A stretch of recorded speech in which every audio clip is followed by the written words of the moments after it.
Good morning, everyone. 8:23 on your Tuesday morning. Thank you so much for spending some time with us. The turkey, the stuffing, all those desserts. The holidays have a lot of pressure to eat, eat, eat.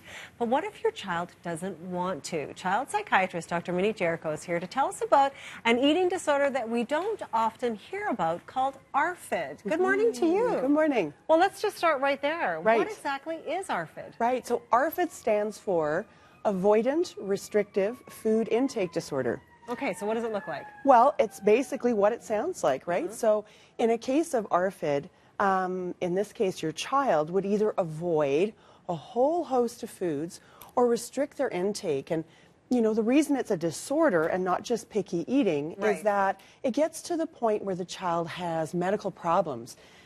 Issues around weight gain, problems even in terms of growth and development. Oh, because they're just not getting the nutrition they need? That's right. Okay. That's right. So it's quite a serious condition and needs to be looked at. Okay. So is this different then from those kids that, for example, only eat white stuff? They only eat, you know, Kraft dinner or something like that? Well, that can be an aspect of it. Okay. But again, the important piece is this now getting to a place where it's affecting their lives, affecting their health, their growth, and affecting them psychologically, right? Okay, all right. Yeah. So how does this happen? Like, where does this start?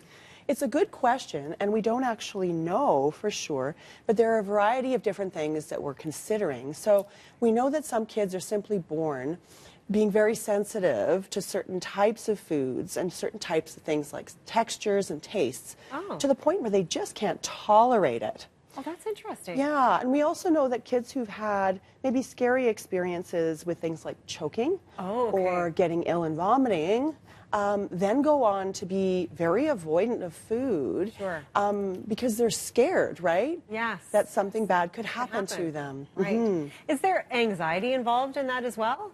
There's definitely anxiety involved, and we know that kids who have this condition have higher rates of anxiety disorders and things like OCD. Okay, well, that's interesting. So then what happens at this time of year? Because, of course, you know, a lot of people like to show their love with food, right? That's right, yeah. And they can be sort of offended, maybe, if your child doesn't want to eat their cookies or their turkey or whatever the case may be. That's right. It's so hard, and it's so hard for parents, too, who want their kids to participate in these traditions and work so hard just for the well-being of their kids, right? So I think, in general, for eating disorders of all kinds, you know, during the holidays, it's important to remember, first off, self-compassion, right?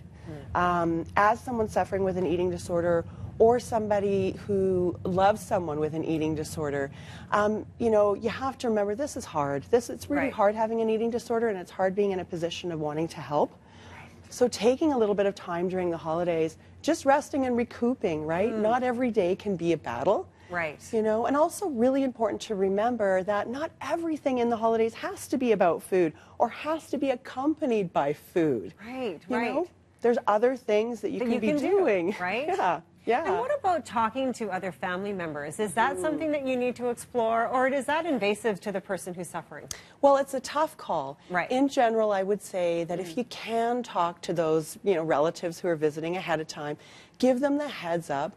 That can really help. It can help to avoid, you know, help you avoid certain difficult situations, things that might be awkward, and kind of take the pressure off. Sure. Right. So within the bounds of confidentiality and what people are comfortable with, it can be really helpful. Okay. Yeah. And of course, it's okay to say no, too, isn't it? You know, we're just going to not be able to make it this time. That's right. Okay. Absolutely. Wonderful. Yeah. Dr. Jericho, thank you so much. Fantastic information, as always, and happy holidays to you. You too.